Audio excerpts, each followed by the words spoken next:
मेरे परिवार वाले सोचते थे कि मुझे एक ऑटो रिक्शा चलाना चाहिए, क्योंकि मेरे पिता रिक्शा चलाते थे। एक रूम में हम लोग रहते थे, उसी में किचन था, उसी में नहाना था, उसी में खाना बनाना, उसी में हम सभी लोग रहते थे। इसी दौरान मेरी मदर की डेथ भी हो गई। मेरी बड़ी सिस्टर ममता दी ने अपनी पढ़ाई छोड़ दी। लोग तो हमेशा बोलते थे कि मेरी दीदी को भी कि तुम्हें भी बर्तन धोने चाहिए, तुम्हें भी दूसरों घर में काम करना चाहिए। ये भी लोग सोचने लगे कि मैं ऐसा ही कोई जूते का छोटा सा शॉप सड़क के किनारे भी खोल सकता हूँ। तब मैंने डिसाइड किया कि मुझे दिल्ली आना है। रूम मुझे मिला 3x7 का, और मैंने अपनी टिफ़िन भी हाफ रखा। किसी ने मुझे उसमें ये भी फ़ोन करके बताया कि तुम्हारे पिता तो इतनी हालत ख़राब है कि वो रोटी और अचार को पानी में डाल के खा रहे हैं। मेरी सिस्टर भी रेलवे स्टेशन पर जाके सुसाइड करने वाली थी। फर्स्ट टाइम इंटरव्यू में तक मैं पहुंच गया, लेकिन मुझे टेंशन आ गया कि कपड़े क्या पहनने हैं। 3-3.5 साल से मैंने कभी कपड़े कोई लिए ही नहीं थे। मैं उनको पकड़ कर रोने लगा कि अगर इससे ज़्यादा मुझे पढ़ाई करनी पड़ी तो शायद मैं मर जाऊंगा।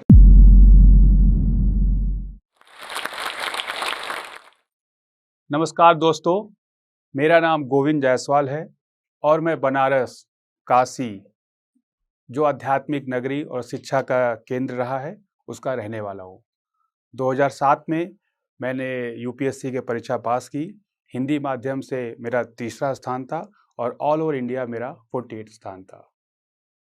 दोस्तों, बनारस वैसे तो भारत की सबसे पुरानी नगरी है, इतिहास से भरा हुआ है और कई सपनों का केंद्र रहा है।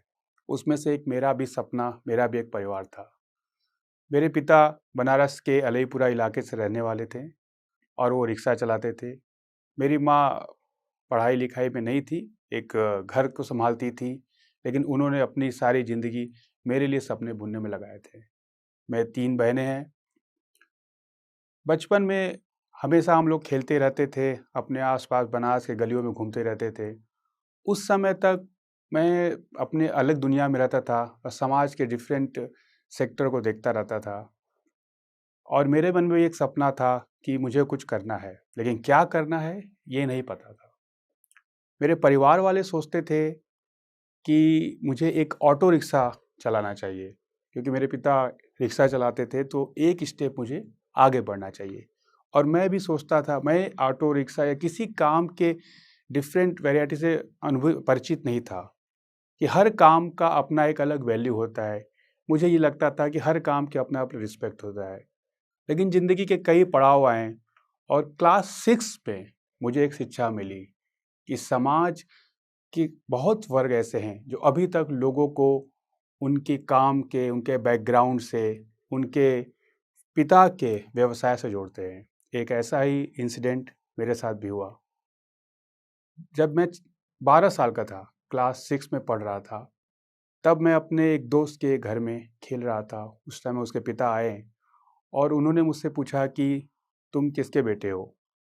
तब मैंने बताया कि मैं नारायण जी का बेटा हूँ। तो उन्हें नाम तो पता नहीं था, लेकिन उन्होंने फिर पूछा कि क्या करते हैं? तब मैंने बताया, और उस इंसिडेंट ने मेरी लाइफ के सोचने की दिशा को बदल दिया। फिर उन्होंने बहुत ही एक अपमानजनक भाषा का प्रयोग करते हुए मुझे वहाँ से निकाल दिया। फिर मुझे समझ में नहीं आया कि अचानक क्या हो गया, क्योंकि वो मेरा दोस्त बहुत अच्छा था, मैं उसके साथ हमेशा खेलता रहता था और क्लास में हमेशा फर्स्ट भी आता था, पढ़ाई भी करता था। इस प्रश्न को लेकर मैं अपने एक टीचर के पास गया। उन्होंने मुझे बताया कि कोई भी समृद्ध और तथाकथित ऊंचे वर्ग के लोग तुम्हें अपने घर में अपने बच्चों के साथ नहीं आने देंगे।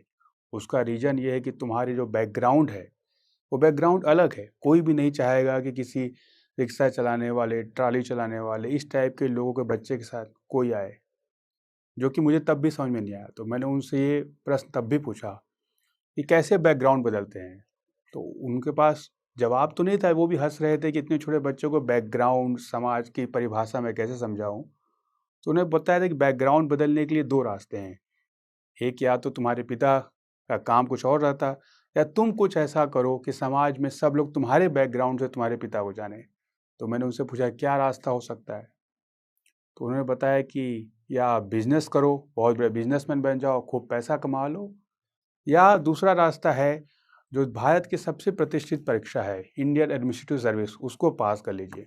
और उन्होंने बिल्कुल ये मजाक में ही बोला था, अगर तुमने इसको पास कर लिया तो तुम्हें अपने बैकग्राउंड की चिंता की कोई ज़रूरत नहीं है। तुम्हें पहले दिन से ही लोग तुम्हारे नाम से जानेंगे और तुम किसी के भी घर में आना जाना समाज के सारे बैरियर को तोड़ दोगे। उसी दिन मैंने डिसाइड किया था कि मुझे आईएएस को ही निकालना है क्लास 6 से। और मुझे कोई रास्ता नहीं पता था, बुक्स नहीं पता थी, कुछ भी आइडिया नहीं था कि क्या करना है। लेकिन मुझे ये पता लगा कि इसके लिए पढ़ाई करनी पड़ती है। क्या पढ़ाई करनी पड़ती है ये भी नहीं पता। फिर मैंने किसी से पूछा तो उन्हें बोल दिया तुम न्यूज़पेपर पढ़ा करो। तो न्यूज़पेपर के लिए मैंने अपने सिस्टर से पूछा। मेरी 3 सिस्टर थी और एक बड़ी वाली सिस्टर तो शादी भी हो चुकी थी तब तक। तो दोनों सिस्टर से मैंने पूछा कि न्यूज़पेपर कैसे लें। न्यूज़पेपर उसमें 3 बनारस में मेजर थे, दैनिक जागरण और आज। दैनिक जागरण थोड़ा महंगा था, 3 रुपये का आता था, आज 1 रुपये का आता था। तो फिर मैंने बहुत खोजा तो मेरे बगल में एक डॉक्टर थे। उन्होंने मुझे एक पेपर, वो शाम को अपने क्लिनिक से आते थे और पेपर लेके आते थे। तो मैं शाम को वेट करता था कि जब आएंगे तो मैं पेपर लूँगा, इनसे पढ़ूंगा। वो भी समझ नहीं पाते थे कि इस बच्चों को अचानक न्यूज़पेपर की कहाँ से टेंशन आ गया। लेकिन वो फिर भी मुझे देते थे, शाम को आते थे, मैं न्यूज़पेपर लेके वापस उनको रखता था। धीरे धीरे मैंने अपना रास्ता इस तरह तैयार किया। परिवार में मेरे किसी को अभी तक आइडिया नहीं था। फिर क्लास 10th में गया। क्लास 10th में मैंने अपने परिश्रम को और ज़्यादा तेज़ किया। लोगों से बिल्कुल कट के कटे रहने लगा। फिर लोगों को समझ में नहीं आया कि मैं किस डायरेक्शन में बढ़ रहा हूँ। मेरे फादर, मेरे घर वाले भी, सब जो रिश्तेदार थे वो बोलते थे उसमें ऑटो 35,000 का मिलता था बनारस में। तो सब पैसा भी जुटाते थे कि अगर 12 पढ़ ले तो एक ऑटो खरीद लेंगे और इसको दे देंगे। मैंने कभी किसी को कुछ बताया नहीं अपने सपने के बारे में। मैं साल भर पैसे जोड़ता था। पैसे जोड़ के मैं लास्ट एग्ज़ाम में क्लास 6, 7, 8, 9, 10 लास्ट डे मैं एक जनरल स्टडी की किताब लाता था पूरे समर वेकेशन में पढ़ने के लिए। उस जनरल स्टडी को मैं अपने छुपा के लाता था कि कोई देख न ले कि कोई क्या बोलेगा। और मैं जिस बिल्डिंग में रहता था उस बिल्डिंग में एक एक रूम में सब लोग रहते थे। एक रूम में हम लोग रहते थे। उसी रूम में आपका किचन था, 12/8 का था। उसी में किचन था, उसी में नहाना था, उसी में खाना बनाना, उसी में हम सभी लोग रहते थे। उस रूम में भी मैं अपने आप को सबसे कटा कटा रहने लगा। सीढ़ियों पर बैठ के पढ़ाई करने लगा। रात में लैंप जलाकर मैं अपनी पढ़ाई करना शुरू किया। लेकिन मुझे एक बात ये समझ में तब तक आ चुकी थी कि आपके अपने संघर्ष में आपका अपना डेडिकेशन सबसे बड़ा साथी है। और अगर आपका डेडिकेशन बहुत ज़्यादा है तो आपको सपोर्ट अपने आप मिलेगा। प्रकृति, नेचर, भगवान, जिसे भी आप बोलिए, वो किसी न किसी तरीके से आपको सपोर्ट करते हैं। लेकिन आपका डेडिकेशन उतना ही स्ट्रांग होना चाहिए। 12 साल की उम्र में ही मैंने जब डिसाइड किया तब मुझे कुछ भी आइडिया नहीं था। इवन मेरे घर में भी किसी को नहीं पता था कि यूपीएससी क्या होता है। मेरे फादर को सबसे बड़ी नौकरी लेखपाल की पता थी, पटवारी जिसको कई लोग कहते हैं कि ये सबसे बड़ी जॉब होती है। और कांस्टेबल, क्योंकि वो रिक्शा खड़ा करने वाले के लिए कांस्टेबल सबसे बड़ा इशू होता है कि कांस्टेबल आ गया तो रिक्शे वाले भागने लगते हैं। तो उनके निगाह में ये 2 सबसे बड़ी जॉब होती थी। और एक बार किसी ने उनको बोला भी कि एक पटवारी की वैकेंसी आई है, आप अपने बच्चों को भर दे। लेकिन फिर वो कोई बोलता था कि किसी में इतना पैसा लगता है, किसी में इतना पैसा लगता है। तो भी मेरे पिताजी कुछ कर नहीं पाए, लेकिन उन्होंने मुझसे बताया। मैंने उनको बोला कि आप चिंता मत कीजिए, मुझे 15 तक पढ़ने दीजिए क्लास 10th में, क्योंकि उन्हें इंटरमीडिएट या ग्रेजुएशन का पता नहीं था। तो मैंने उन्हें बोला 15 तक पढ़ने दीजिए मुझे, पैरेलल मैं ट्यूशन भी पढ़ाऊँगा। और आप ऑटो का चिंता मत कीजिए, ऑटो मैं 15 के बाद भी कर सकता हूँ, लेकिन आप मुझे कुछ टाइम दीजिए 15 तक पढ़ने का। इसी दौरान मेरी मदर की डेथ भी हो गई। मेरी बड़ी सिस्टर ममता दी ने अपनी पढ़ाई छोड़ दी बीए थर्ड सेकेंड ईयर में। वो पहली हमारे घर में इंसान थी जो उस लेवल तक पढ़ाई किया बीए सेकेंड ईयर में। फिर जब उन्होंने अपनी पढ़ाई छोड़ दी और हमारे ऊपर फोकस किया, तब मैंने अपने जिम्मेदारी को समझा। और ये मैंने ध्यान दिया कि परिवार आपके लिए इतना इम्पोर्टेंट है। उनकी एक एक दिन की इमोशन, लोग तो हमेशा बोलते थे कि मेरी दीदी को भी कि तुम्हें भी बर्तन धोने चाहिए, तुम्हें भी दूसरों घर में काम करना चाहिए, तो शायद तुम्हारा भी ज़िंदगी बेटर हो सके। वो हर बात को मैंने सुनता और मैंने एक चीज़ डिसाइड किया था कि कभी भी किसी का रिप्लाई नहीं करना है। क्योंकि आपके ऊपर जो सामाजिक अटैक होते हैं उसके 2 तरीके हैं। या तो आप सबसे लड़िए या उस इमोशन को अपने अंदर रखिए और उसका यूज़ कीजिए एज एनर्जी अपने टारगेट को अचीव करने में। इन्हीं प्रताड़नाओं, इन्हीं सोच, इन्हीं डिफरेंट एस्पेक्ट जो समाज के डिफरेंट व्यूज़ आए थे, उसको कलेक्ट करते हुए मैं बिल्कुल आगे बढ़ा डिटर्मिनेशन के साथ। क्लास 8 से ही मैंने ट्यूशन पढ़ाना शुरू किया। क्लास 9th में घर की हालत बहुत ख़राब हो गई थी हमारे। पिता की तबीयत थोड़े टाइम के लिए बहुत ज़्यादा ख़राब थी, तो कुछ नहीं था। तो मैंने एक जूते के रिटेल जूते के शॉप पर भी जॉब करने लगा। उसमें मुझे 150 रुपये मिलते थे, लेकिन मैंने अपने सपने को कभी कमज़ोर नहीं होने दिया। उसके बाद जब मेरे 6 महीने बहुत मेहनत कर लिया तो उस शू शॉप के मालिक ने मेरी सैलरी 250 रुपये कर दी। मैं अपने स्कूल के बाद जितना टाइम मिलता था वहाँ जाता था, लेकिन मैंने कभी बताया नहीं। फिर ये भी लोग सोचने लगे कि मैं ऐसा ही कोई जूते का छोटा सा शॉप सड़क के किनारे भी खोल सकता हूँ। लेकिन एक बात मैं आप सभी लोग को बताना चाहता हूँ कि जब तक आप अपने सपने को अचीव न कर लें, अपने सपने को बहुत डिस्क्लोज मत करिएगा, क्योंकि कोई सपोर्ट करने नहीं आएगा। केवल और केवल आपके माँ बाप या आपके बहन भाई जो आपके बहुत क्लोज हैं, वही सपोर्ट करने आएंगे। और दूसरी चीज़ जो मुझे बहुत इरिटेटिंग लगती थी, लोगों की रोने की आदत, कि मेरे पास ये नहीं है, ये नहीं है, ये नहीं है, मैं ऐसे कैसे करूँगा। जिस परिस्थिति में आप पैदा हुए हैं, जो आपके पास 2 हाथ या 2 पैर हैं, आप रोते तो नहीं कि मेरे पास 10 हाथ होते तो मैं ये काम करता। 2 हाथ से ही आप काम करते, और दुनिया में जितने काम हुए हैं, जितने भी सक्सेस स्टोरी हुई, आपने 2 हाथ से ही लोगों ने किए, एक ही दिमाग से किए। तो रोने वालों का जो डिफरेंट एस्पेक्ट होता है, वो मुझे चीज़ बचपन से इरिटेट करती थी। और आज भी मुझे कोई बोलता है ये बात मेरे भी ऑफिस में कि मुझसे ये हो पा रहा है, ये नहीं हो पा रहा है, वो चीज़ मुझे बहुत इरिटेट होती है। आप कितना प्रयास करते हैं वो इम्पॉर्टेंट है। नहीं हो पाएगा ये बात तो सोचना ही बेवकूफ़ी, क्योंकि दुनिया में हर इंसान हर काम करने के लिए कैपेबल है। इसी भावना के साथ मैं आगे बढ़ा, और मैं अपने फादर को भी सांत्वना देता था कि 10 हो गया, अब 12 हो गया। मैं अपना खर्चा तब तक खुद निकालने लगा था। मेरी सिस्टर भी अपना, उसमें मोती की माला होती है, आप में से कई लोग जानते होंगे, उसको आप बीनिए तो शायद 40 माला बीनने पर आई थिंक 6 या 7 रुपया मिलता था उस टाइम। वो भी करती थी। घर इसी तरह हमारा आगे बढ़ा था। फिर मेरी बड़ी सिस्टर की शादी हो गई, छोटी सिस्टर थी उनकी भी शादी हो गई, और ग्रेजुएशन फर्स्ट ईयर से मैं घर में अकेले रहने लगा। और फिर भी मैंने अपने इस सपने को पूरी तरह से किया। और मैंने एक बात और ध्यान दिया कि लोग बोलते हैं कि मेरे पास रिसोर्सेस कम है। रिसोर्सेस कम होने से कोई भी ऐसा चीज़ नहीं जिसको आप अचीव नहीं कर सकते, स्पेशली अब जबकि भारत इतना आगे बढ़ चुका है और डिफरेंट टाइप के रिसोर्स अपॉर्चुनिटी हमारे पास हैं। उसके बाद मेरे दिमाग में आया कि बनारस में रहने और उसके अलावा कुछ गाइडेंस की मेरे पास क्या व्यवस्था हो सकती है। तो मैं अपने फादर को फिर ग्रेजुएशन फाइनल ईयर में बताया कि पिताजी मुझे 2 साल और पढ़ने। वो समझ ही नहीं पाए, ये 2 साल क्यों पढ़ने, ये 2 साल 15 के बाद भी कोई पढ़ाई होती है, ये उनको पता नहीं था। तो फिर मैंने उनको बताया 2 साल मुझे एक पढ़ाई है, इसमें पढ़नी है। फिर बोले कि किसके पढ़ाई करके क्या होगा। मैंने कहा अगर कुछ पढ़ लिया अच्छे से तो कुछ मुझे काम भी मिल सकता है। तो फिर अब तब मैंने डिसाइड किया कि मुझे दिल्ली आना है। दिल्ली आने के पहले मैं 5 दिन पहले एक ओरिएंटेशन कैंप में आता है, संकल्प। संकल्प संस्था है जो उदासीन आश्रम में चलता है, एक एनजीओ है, और फ्री ऑफ कॉस्ट ओरिएंटेशन देता था। तो जब मैं आया तो उन लोगों ने 5 दिन में मुझे डिफरेंट एस्पेक्ट समझाया था कि ऐसे ऐसे होता है, ये सब्जेक्ट है। फिर मैं वापस गया और अपने पिता को बताया कि कुछ पैसे चाहिए इनिशियल, ताकि दिल्ली में जाना, इतना महंगा शहर है। कि उस टाइम जो मैंने रूम लिया था दिल्ली में आने पर, वो 3/7 का था और मेरा बेड 3/6 का था। तो अगर मैं बेड रखने के बाद उससे उतरता था तो मैं गेट के बाहर ही उतरता। वो मैगज़ाइन होता है, आप सब लोग जानते होंगे, जो सीढ़ियों पर मैगज़ाइन होता है। तो 1700 का रूम तो उस समय ऐसा था। फिर 800-700 रुपये अगर हाफ़ टिफ़िन खाना ले तो वो भी ऐसा होता है। तो मैं समझ गया था कि मुझे 3 से साढ़े 3 हज़ार रुपये महीने में चाहिए, और इनिशियल एडमिशन के लिए भी कुछ लगेगा। तो मैंने अपने पिता को बताया कि कुछ इनिशियल सपोर्ट के लिए चाहिए। तो उनके पास तो कुछ था नहीं।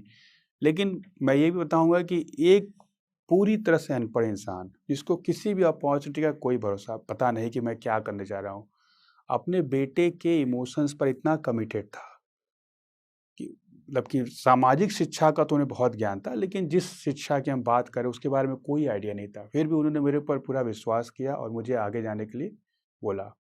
उसी टाइम उनके पैर में सेप्टिक हो गया था। सेप्टिक हो गया, वो अपना इलाज भी नहीं करा पा रहे। थोड़ा बहुत इलाज कराया, फिर भी उन्होंने मुझे बोला कि एक ज़मीन थोड़ी सी है, वो 40,000 उन्होंने बेचा, और उसी के कुछ पैसे का हम लोगों ने थोड़ा बहुत इलाज वो करा पाए, बाकी के 25,000 रुपये मुझे दिए। मैं उसको लेकर दिल्ली में फर्स्ट टाइम आया, और जब फर्स्ट टाइम आया तो मुझे थोड़ा डिप्रेशन हुआ, क्योंकि जब दिल्ली में आया तो मैंने देखा कि लोग ज़्यादातर, तब मेरा वेट 39 kg था, खाना पीना का कोई ऐसी खास व्यवस्था थी नहीं बनारस में, और जो भी मिलता था अपने से बना के खाता था। तो 39 to 42 kg के राउंड में था। तो जब मैं दिल्ली में लैंड हुआ और मैं नई दिल्ली रेलवे स्टेशन उतरा और उससे जब बाहर निकल के गया, और मेरा एक दोस्त था पहाड़गंज रेलवे स्टेशन पर, उसी से मैं मिला, उसका घर भी पहाड़गंज पर था। तो उसने कुछ दिन, एक दिन के लिए बोला मेरे घर आ जाओ, हम लोग रूम खोजते हैं। तो अब एक मिडिल टाउन का लड़का जब आता है बड़े शहर में, उसको और कितना इशू आते हैं। मतलब आप लोगों को देखते हो बहुत आर्टिकुलेटेड, अच्छे कपड़े पहने हुए, तब आपको और भी फील होता है कि आप समाज में कहाँ पर हो। लेकिन वो सारी चीज़ें आपके डिटर्मिनेशन को ब्रेक नहीं करना चाहिए। मुझे भी फील हुआ कि देखने में बिल्कुल अजीब लगता था। अगर आप मेरी फ़ोटो देखेंगे 10 साल पहले की, 12 साल पहले की, जब मैं सर्विस में आया था, तब मैं बिल्कुल अजीब दिखता था। 42 केजी में बिल्कुल स्केलेटन था। फिर भी मैंने अपने डिटर्मिनेशन को आगे बढ़ाया और अपने रूम को खोजा। रूम मुझे मिला 3/7 का। 3/7 के रूम में मैंने पढ़ाई स्टार्ट किया और मैंने अपनी टिफ़िन भी हाफ रखा। उसके बाद मैंने अपनी परीक्षा के लिए तैयारी शुरू किया। घर वाले भी बात कर रहे थे कि ये इशू है, मेरी सिस्टर के घर में भी कुछ प्रॉब्लम आ गई। तमाम तरह की परेशानियां रहीं, लेकिन उनको अपॉर्चुनिटी की तरह मैंने देखा कि हर एक घंटा जो मैं बर्बाद कर सकता था या कोई भी बर्बाद कर सकता, उस एक घंटे से मेरे घर के कितने इमोशंस, कितने एक्सपेक्टेशन टूट सकते थे। उनका चेहरा जब मैं शाम को याद करता था चाय पीने के टाइम में कुछ भी, तो मेरे अंदर और ऊर्जा आ जाती थी कि मुझे किसी भी घंटे को बर्बाद नहीं करना। और दूसरी बात थी कि मैंने अपने परिवार को बोला था कि 2 साल की ही पढ़ाई है।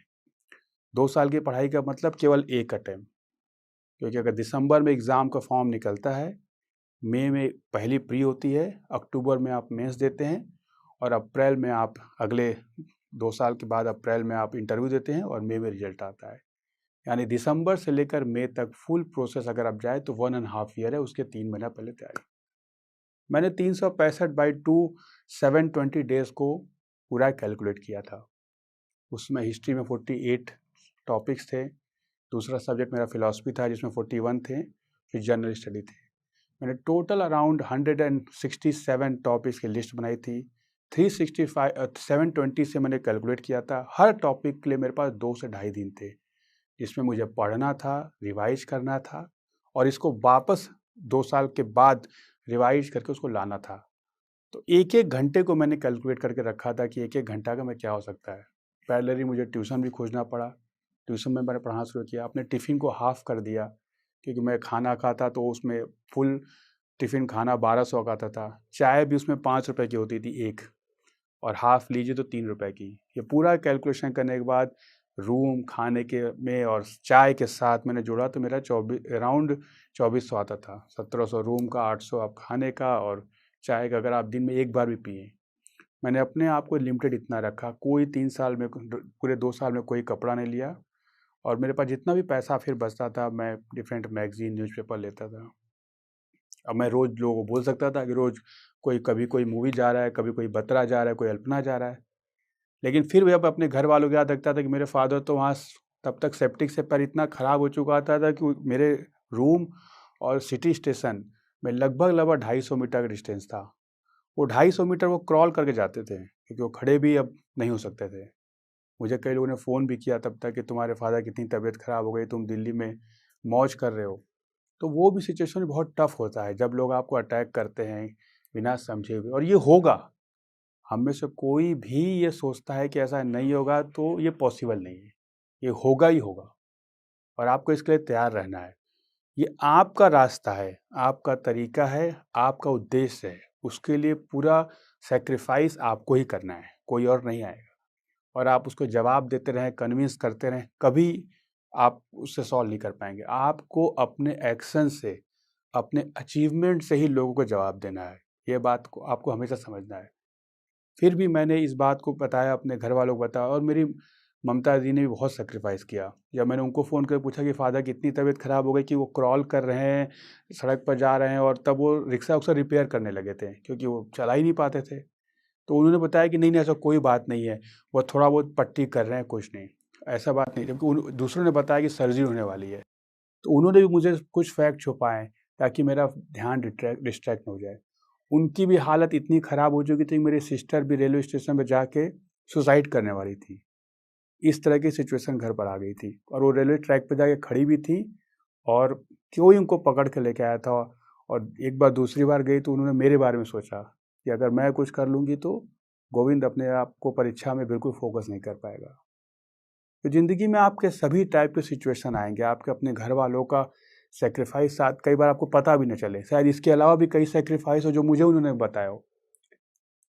लाइफ ऐसे ही चलेगी मेरे दोस्तों, लेकिन आपने जो सोचा है उसको आपको कैसे अचीव करना है आपका अपना डिसीजन है।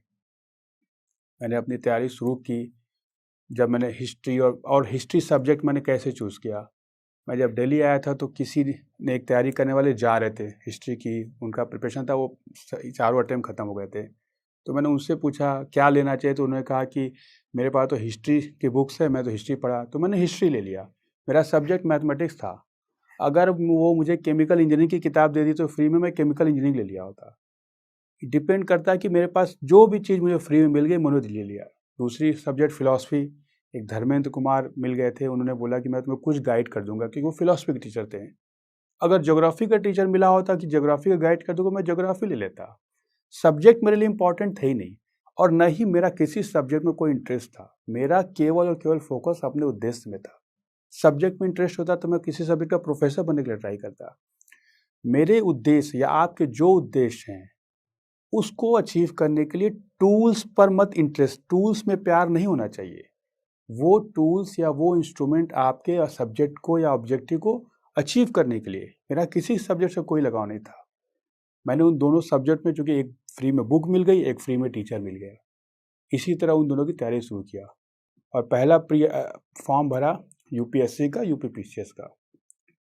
रिजल्ट आया, दोनों के प्री मेरे क्वालिफाई हो गए थे और जिस दिन प्री का रिजल्ट आया उस दिन मेरा ट्यूशन जिसको मैं पढ़ाता था उसके फादर का ट्रांसफ़र हो गया। अब 10 अगस्त को सारे लोग जो फर्स्ट अटेम्प्ट में प्री भी निकाल लिए थे, कई सारे लोग बहुत खुश थे और मैं 10, 11, 12 अगस्त को 3 दिन ट्यूशन ही खोज रहा था कि ट्यूशन मिल जाए सर्वाइवल के लिए। जब 12 अगस्त की शाम को मुझे ट्यूशन मिल गया तो 13 अगस्त से मैंने फिर पढ़ाई पर फोकस किया। यूपीपीसीएस का भी प्री आया, उसमें भी मेरा क्वालिफाई हो गया। मैं कई बार लोग मुझसे पूछते हैं कि अगर आपका फर्स्ट अटेम्प्ट में नहीं होता तो क्या होता? जब किसी भी उद्देश्य से आपने अपने आप को अटैच कर लिया है तो वो उसको आप अल्टरनेटिव फ़िलहाल मत सोचिए कि अल्टरनेटिव मैं क्या करूँगा। अल्टरनेटिव से आप थोड़े वीक हो जाते हैं। 2 इसके अप्रोच हो जाते हैं कि आप लाइफ़ में सर्वाइव करने के लिए अल्टरनेटिव होना चाहिए। वो अच्छी बात है, आप इंजीनियर हैं, डॉक्टर हैं, ज़िंदगी में आप सर्वाइव कर ही सकते हैं। लेकिन ये सोच के चलना कि ये नहीं होगा इसलिए मैं ये रखूँ, ये वैसी बात हो गई कि अपने पास एक हॉस्पिटल या डॉक्टर का नंबर लेके चलना कि अगर ड्राइव कर रहा हूँ, एक्सीडेंट हो गया तो मैं किस डॉक्टर के पास या किस हॉस्पिटल में जाऊँगा। एज़ ए सेफ्टी मेजर आपने हमेशा अपने पास किसी डॉक्टर को रखा है, लेकिन ये एक नेगेटिव थॉट लेके कि मैं ड्राइव कर रहा हूँ और एक्सीडेंट होगा इस हॉस्पिटल में जाऊँगा, ये बड़ा नेगेटिव थॉट मुझे लगता था। हर उम्र की अपनी एक सोच होती है, एक पड़ाव होता है, उस उम्र में मैंने यही सोचा था। तो मैं अपनी सिस्टर को समझाया था कि नहीं दीदी, यूपीएससी की परीक्षा मैं दूँगा, सेंटर दिल्ली में ही है और मैं इसमें बिल्कुल फ़ोकस हूँ और मैंने अपनी सारी रिसोर्सेज़, जो भी मेरे पास थोड़ा बहुत पैसा था, मैंने इसके हिसाब से अपने आप को तैयार किया हुआ है। गाज़ियाबाद आना-जाना, रहने के लिए भी उसमें तो हालत बिल्कुल नहीं थी, क्योंकि तब तक फ़ादर की तबीयत डिटेरियोरेट हो चुकी थी बहुत ज़्यादा। किसी ने मुझे उसमें ये भी फ़ोन करके बताया कि तुम्हारे पिता तो इतनी हालत ख़राब है कि वो रोटी और अचार को पानी में डाल के खा रहे हैं, सब्ज़ी के लिए पैसे नहीं थे। वो टाइम मेरे लिए बहुत टफ़ था कि ये कि ज़िंदगी में कई बार ऐसे समय आते हैं कि आप समझ नहीं पाते कि किधर की तरफ जाना चाहिए। फिर मैंने यही सोचा कि मैं अगर वापस चला गया तो डेफ़िनेटली इस टाइम अपने पिता की ज़िंदगी को थोड़े टाइम के लिए मैं बेहतर कर सकता हूँ। शायद अचार से उनको कोई सब्ज़ी ला के दे सकता हूँ अगर मैं कोई काम करने लगूँ। या तो अगले 5-6 महीने में पूरी अपनी ताकत झोंक दूँ और उनको ज़िंदगी में उनकी ज़िंदगी को बेटर कर पाऊँ और वो जो एक सामाजिक कलंक हम लोग पर है कि हम ये काम करते हैं, वो काम करते हैं, उससे उनको आगे ले जा पाऊँ। इसी सोच के बाद मैंने यूपीएससी मेंस पर पूरी तरह से फ़ोकस किया और वो तैयारी मैंने इस तरीके से की कि मैं आज भी सोचता हूँ तो डिटर्मिनेशन मैं खुद समझ नहीं पाता कि आपका परिवार आपको कितनी ताकत दे सकता है। जब जनरल स्टडी या हिस्ट्री के बाद फ़िलॉसफ़ी का पेपर आया तो लगभग 3-4 दिन तक मैं वॉक करते पढ़ाई कर रहा था, ताकि मुझे नींद ना आ पाए। उस दौरान पैर भी हमारे कट गए थे उस चप्पल से, खून भी निकलने लगता था। लेकिन मैंने 72 आवर्स एक बार कंटिन्यूअस स्टडी किया था फिलॉसफी के लास्ट पेपर के लिए। खाने का पीने का भी मैं भूल गया था। और हालांकि मैं लोगों को सजेस्ट करता हूँ कि वैसा न करें, क्योंकि उसके बाद जिस दिन परीक्षा देकर आया उसके बाद मेरी तबीयत बहुत ख़राब हो गई थी, क्योंकि मैं अपनी ताकत अंतरात्मा तक से झोंक कर आया था। मेरे इंटेस्टाइन चिपक गए थे, क्योंकि पानी की इतनी ज़्यादा शॉर्टेज हो गई।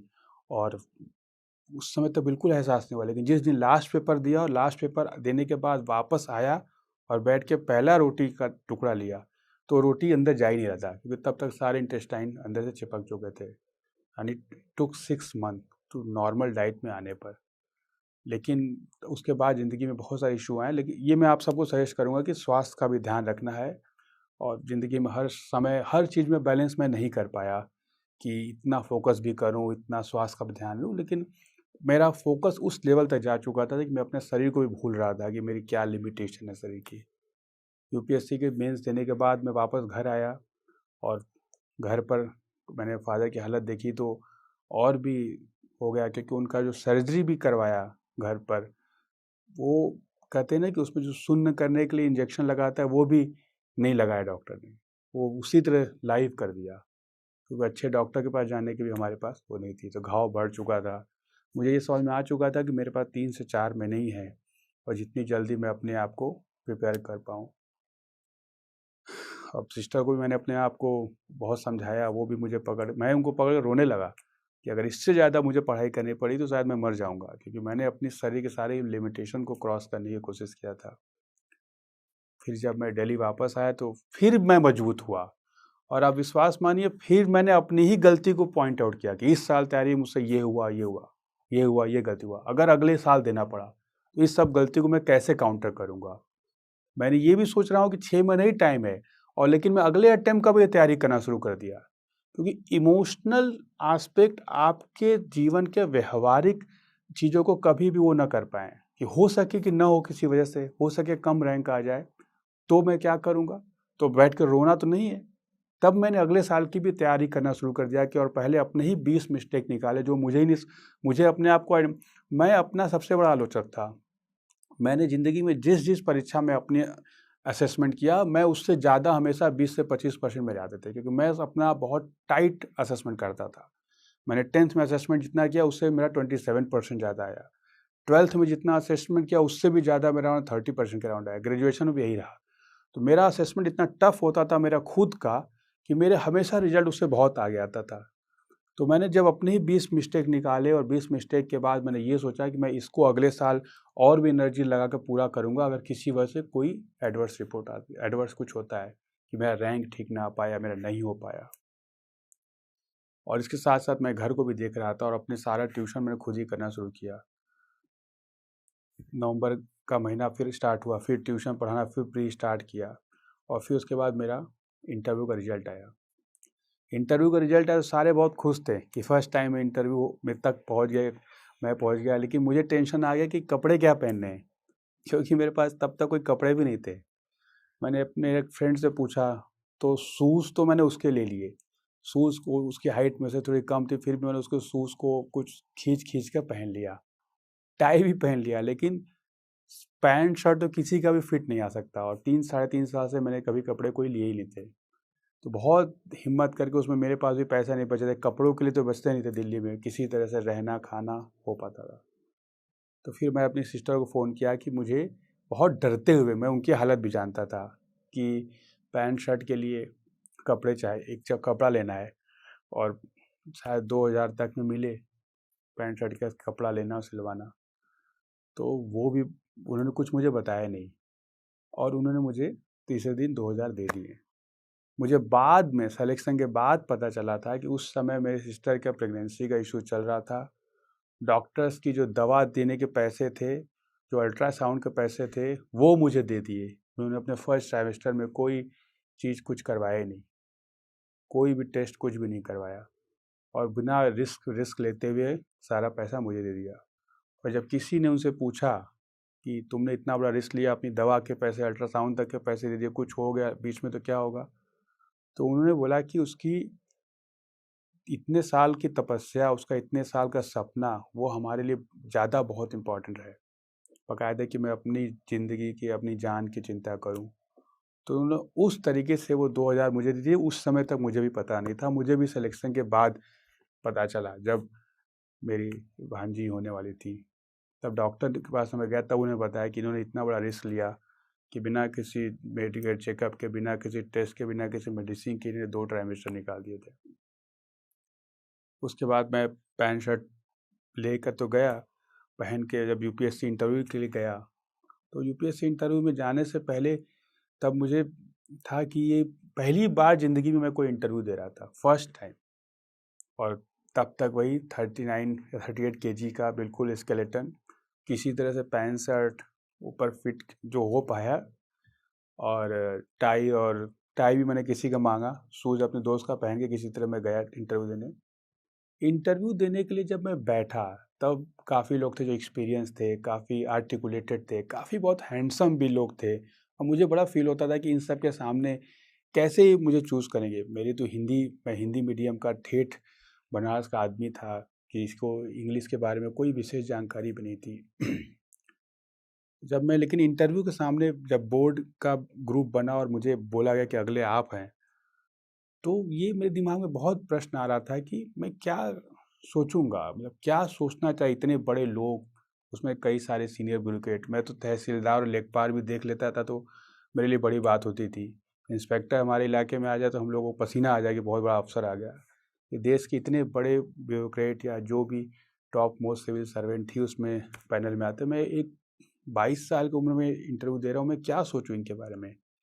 तो मैंने फिर यही सोचा कि मुझे दिमाग में ये रखना है कि यही मेरा परिवार है अगले 40 साल के लिए, और मैं अपने परिवार को अपना उद्देश्य बताने चाह रहा हूँ। और मैंने ये तरीका ताउम्र ज़िंदगी में फॉलो किया कि ऑनेस्ट अप्रोच, कहते हैं ना, honesty is the best policy. लोग ऐसे सोचते हैं किसी बेवकूफ़ आदमी ने बोला होगा, ऐसी बात नहीं है। ऑनेस्ट अप्रोच ज़िंदगी में आपको बहुत क्लैरिटी देती है। Honesty is the best policy, ये सच में सच बात है। क्योंकि जब आप अपने से बहुत बड़े आदमी से डील कर रहे हो ना, तो आप ये मान के चलो कि उसका नॉलेज, एक्सपीरियंस, तजुर्बा सब आपसे कई गुना होगा, आप उसको बेवकूफ़ नहीं बना सकते। तो मैं यही सोच के गया कि ये मेरा परिवार है, और जो मन में है, जो सोचता हूँ, वही बात बोलूँगा। और जब मुझे इंटरव्यू कॉल किया गया था, उस बोर्ड की चेयरमैन परवीन तला मैडम थी। इंटरव्यू बहुत सारे इश्यूज़ पर चले, का बनारस पर चले, गांधी जी पर चले, देश की स्थिति पर चले, बहुत सारे इशू पर हुए इंटरव्यू। 40 मिनट चलने के बाद जब मैं निकल रहा था, तो चेयरमैन ने मुझसे पूछा था कि गोविंद, इंटरव्यू बहुत अच्छा हुआ, लेकिन अगर तुम्हारा नहीं होता तो अभी तो तुम 22 साल के हो, तुम्हारे पास और मौके हैं, तो और मौके दोगे? मैंने उनसे बोला, मैडम ज़िंदगी में नेगेटिव अप्रोच तो कभी रही नहीं, और ये सफ़र जो 1.5 साल का था, फाइनली आप लोग से मिलना हुआ, बहुत ही अच्छा रहा। और मैंने वही अपने बेसिक प्रिंसिपल को दोहराया कि गाड़ी चलाते हुए हॉस्पिटल का एड्रेस लेके चलने की मेरी आदत नहीं है। तो यहाँ तक प्रोसेस ज़िंदगी का बहुत अच्छा चला, आपसे मिलके बहुत अच्छा लगा।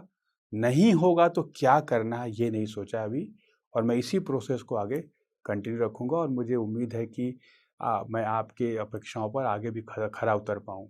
बस इतना कह के मैं बाहर निकल गया। और फिर 1 महीने बाद मेरा रिजल्ट आया, 14 मई को था। और जब रिजल्ट आया तो किसी ने फ़ोन किया कि आपका 48 रैंक्स आ गया है। तो मैं भी जाके दौड़ते हुए कैफ़े में चेक किया, और पहला कॉल जब मैंने किया अपनी सिस्टर को, तो मेरी ममता जी तो बिल्कुल, वो मतलब कि वो ब्लैकआउट उनको हो गया था, वो बोल ही नहीं पाए और बहुत देर से उनको होश भी नहीं रहा। लेकिन मेरी दूसरी सिस्टर, वो बहुत रोती रहीं। और फिर मैंने देखा समाज कैसे बदलता है। कितने सारे लोग कॉल, मेरे घर पर 2-3 दिन तक भीड़ रही, कई जाने के लिए लोग, जो मेरे रिश्तेदार जिनको मैं खुद नहीं जानता था, वो मुझे फ़ोन करेंगे, तुम्हारे घर पर जाना चाह रहे हैं, लेकिन भीड़ है, किसी से मिल ही नहीं पा रहे हैं, और मैं यहाँ दिल्ली में, और कोई किसी से पता ही नहीं क्या हो रहा है। अचानक उसमें भी बहुत मीडिया वाले, न्यूज़ वाले आते थे। तब मैंने देखा कि समाज या सोच कैसे बदलती है लोगों की। आपके बैकग्राउंड, सो कॉल्ड बैकग्राउंड, जिसको मैं क्लास 6 से चेंज करने की कोशिश कर रहा था, तो फाइनली वो चेंज हुआ बैकग्राउंड। और आपके कहते हैं ना, कंटेंट पर फोकस न करके दुनिया आपके बैकग्राउंड पर फोकस करती है। कुछ लोग, लेकिन कई जेन्युइन लोग आपके लाइफ में ऐसे भी रहेंगे जो आप पर फोकस करेंगे, आपके बैकग्राउंड पर नहीं फोकस करेंगे। तो इसलिए मेरा सजेशन ये हमेशा रहा आप लोग सभी लोगों से कि हमेशा ज़िंदगी में उनको बहुत इंपॉर्टेंस दीजिए जो आप पर फोकस रखे हैं, आपके बैकग्राउंड पर नहीं फोकस रखे हैं।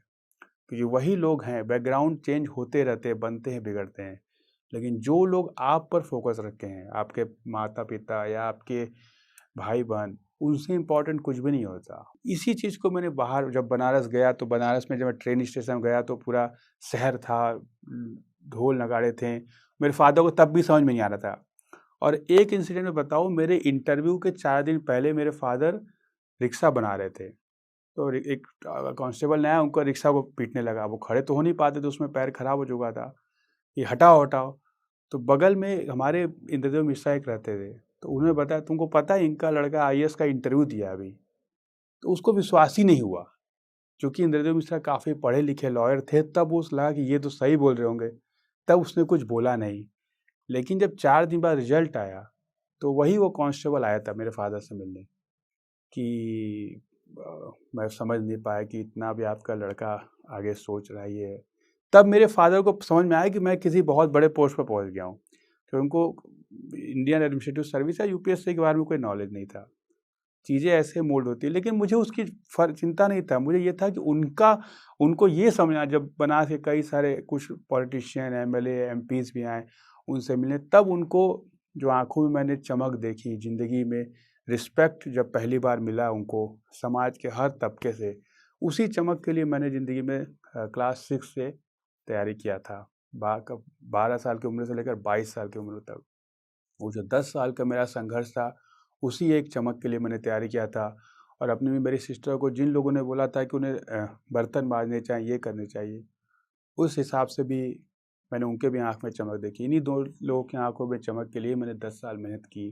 तो मेरा यही आप सभी लोगों से है कि ज़िंदगी में आगे बढ़िए, अपने परिवार से बेहद लगाव रखिए, फिर एक बेहतर इंसान आप अपने आप खुद बन पाएंगे। और डेडिकेशन, कमिटमेंट में कभी भी कोई कमी हो तो अपने परिवार को देखिए, उनकी सोच, उनकी चाहत को देखिए, वही सबसे बड़ा मोटिवेशन का काम करती है। मेरे लिए तो एटलीस्ट वही काम किया और आज भी वही काम कर रहा है जब मैं अपने कर्तव्यों का निर्वहन कर रहा हूँ। आप सभी के लिए मेरे शुभकामनाएं, और मैं बिल्कुल आशा करता हूँ कि ज़िंदगी में हम सभी एक बेहतर इंसान बन पाएँ। और hard work is the key, dedication is the additional point. इन दोनों को लेकर आप आगे बढ़ेंगे। मेरी आप सभी के लिए हार्दिक शुभेच्छा। धन्यवाद। हेलो एस्पिरेंट्स, हम में से बहुतों का सपना है आईएएस ऑफिसर बनने का, लेकिन ये जर्नी बहुत महंगी है और इसीलिए बहुत सारे एस्पिरेंट्स ने हमें रिक्वेस्ट किया कि क्या जोश एस्पिरेंट्स को हेल्प कर सकते हैं फाइनेंशियली उनकी जर्नी में। तो इसलिए जोश टॉक्स ने कांटेक्ट किया इंग्लिश मीडियम के लिए केएसजी आईएएस के खान सर को और आईएएस हब के एमके यादव सर को, और हिंदी मीडियम के लिए निर्माण आईएएस के केडी सर को। आपने शायद नाम तो सुना ही होगा।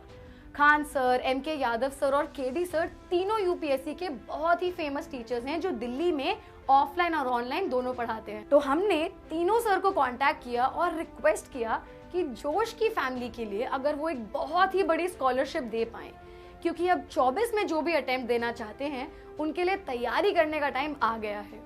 हमें बहुत ही खुशी है कि तीनों सर ने जोश की टीम को इसमें सपोर्ट किया है। जोश की फैमिली के लिए तीनों सर हमें स्कॉलरशिप प्रोवाइड करेंगे, यानी कि वही क्वालिटी एजुकेशन जिसकी फीस लाखों में जाती है, अब हम अफोर्ड कर पाएंगे। जोश फैमिली की ये स्कॉलरशिप पाने के लिए हम नीचे दिए गूगल फॉर्म को फिल कर सकते हैं।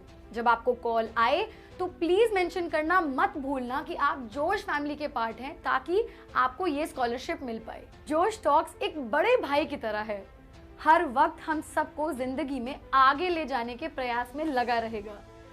आप जाके बस अपना 100% दीजिए, एक भी दिन जाया ना होने दें। बाकी जोश के हाथ में। जय हिंद।